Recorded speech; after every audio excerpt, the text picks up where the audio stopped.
이런 가운데 우리 정부가 무엇을 할 수 있을지 정말 깊은 고민을 해야 되는 시점인 것 같습니다. 그 다음 주제 넘어가 보도록 하겠습니다. 자, 요즘 굉장히 좀 말이 많이 나오고 있는 진중권 전 교수의 발언을 좀 짚어봤으면 좋겠습니다. 뭐 덕질하다 탈덕하면 안티보다 무섭다라는 말 풀어드리자면 좋아하던 사람이 돌아서면 싫어하던 사람보다 더 아픈 말을 많이 한다 이렇게 이해할 수 있을 것 같은데 어제 국민의당 초청으로 강연이 하나 있었는데 여기서 진 전 교수가 여러 가지 얘기를 많이 했습니다. 우리 시대 정의란 무엇인가라는 제목의 강의였다고 하는데요. 문재인 대통령을 먼저 비난했습니다. 지난 노무현 대통령의 연설문을 보면 많은 고민이 담겨 있었는데 문재인 대통령은 그게 없다. 아울러 내가 비판 안 하는 건 의미가 없기 때문이다라고 얘기를 했고요.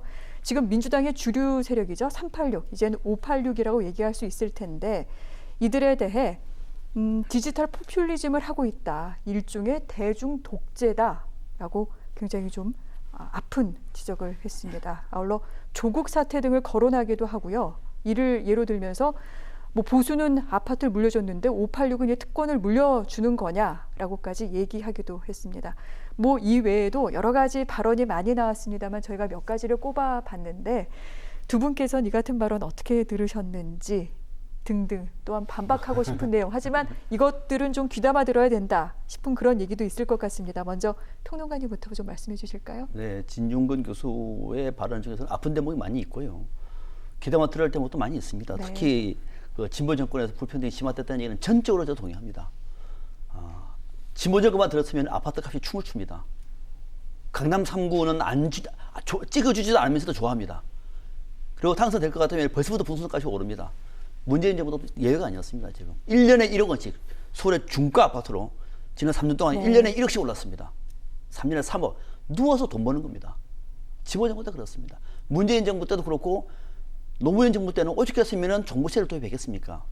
불평등이 더 심해지는 것이고 찍어놨더니 별 볼일 없다는 생각을 하고 있는 전 동의합니다. 동의하는데 다만 진중권 교수가 우리가 진영 싸움에서요. 상대 진영을 비판할 때 제일 좋은 거는 말 잘하는 사람이 필요 없습니다. 그쪽 진영에서 충성했던 사람들이 탈북해가지고 반공주의자로 변신해서 북한을 때릴 때가 제일 아픕니다. 북한은 그렇겠죠. 그래서 네. 과거에 북한에서 탈북한 사람들 데리고 와가지고 앞에 이 판문점 앞에 이 휴전선에서 마이크 설치해놓고 내가 탈북한 박상병입니다. 막 김정은 정권, 김일성 정권 그때 말한 거거든요. 제일 효과가 커요. 지금 마찬가지거든요. 네. 보수 쪽에서 국민의당에서 왜 이런 사람을 불러다 이렇게 하겠습니까? 탈북했다고 보고 있는 거예요. 진보 진영에서 탈북했다고. 자, 그래서 이 얘기에 우리가 너무 뭐 일희일비할 필요가 느꼈으나 다만 진중권 교수도 고민해야 될 대목이 노무현 대통령의 연설문을 보면은 무슨 고민했는데 문 대통령은 그런 게 없다. 이런 생각은 정말 이거는 천박한 지식인들의 사고에 불과합니다. 청와대 연설문이요. 대통령 고민해서 노는 거 아닙니다. 집단체제 선물입니다. 많은 전문가들이 한 번 읽고 두 번 읽고 고치고 두 번 읽고 세 번 읽고 이렇게 해가지고 만들어지면서 그 시대의 정신을 반영해서 대통령이 대표로 있는 것이지 어느 대통령은 고민을 많이 하고 어느 대통령은 고민을 하지 않고 그러면 박근혜 정부 때는 박근혜 전 대통령이 고민을 많이 했습니까? 그러니까 이렇게 보는 것 자체는 네. 국정 운영의 그 방식을 개인을 바라보는 이런 어떤 오류를 범할 수가 있는 것이기 때문에 너무 감정적으로 나서지 마시라. 듣기에 상당히 불편합니다. 네. 방금 뭐 지적하셨습니다만 문재인 대통령에 대해서 진중권 교수가 비판을 하자 특히 그 연설문에 대해서 얘기를 하자 전현 청와대 참모들이 모두 발끈하고 나섰습니다. 사실 이렇게 비판할 줄 알고 있었을 거예요. 그렇다면 민주당과 더불어서 현 청와대 이 진중권 교수의 여러 발언에 대해서 어떻게 나서야 될까요? 저는 뭐 청와대나 여권이 일희일비할 필요 없다고 생각해요. 네. 이미 국민들은 아니 진중권 전 교수의 말처럼 대통령이 철학도 없고 그 다음에 대중 독재하고 있고 그 다음에 지금 여권이 특권 의식에 물들어 있고 그러면은 네. 낙선 운동해야 되는 거 아닙니까? 그럼 이 사람들에게 왜 국민들이 표를 줬을까요? 국민들이 표를 준 이유는 간단합니다. 저도 문재인 정부가 다 잘한다고 생각하지 않습니다. 그렇다고 다 못한다고 생각하지 않거든요. 분명 잘하는 점이 있기 때문에 문재인 정부의 이런 문제점에도 불구하고 표를 많이 준 거예요. 네. 그러면 진중권 교수가 도대체 여기서 하고 싶은 말이 뭐냐라는 거죠.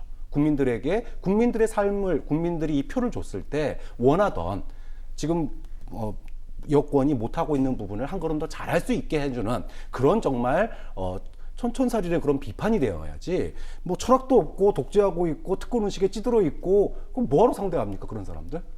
당장 반정부 투쟁해야죠. 좀 그런 점에서 진 교수가 비판하는 점은 아무리 옳더라도 네. 그 비판을 통해서 국민들에게 또 정치권에게 구체적으로 그럼 무엇을 해야 될지에 대한, 즉 하고 싶은 얘기가 뭔지를 좀 더 분명하게 해줬으면 네. 좋겠다. 좀 그러다 보니까 감정적인 대응만 지금 정치권에서 오가거든요. 네. 과거에 보수가 여권에 대해서 감정적인 대응만 했기 때문에 총선에서 승리하지 못했지 않습니까? 네. 진 교수의 말이 진위가 전달되려면 조금 더 구체적으로 얘기하는 게 좋겠다 생각합니다. 알겠습니다.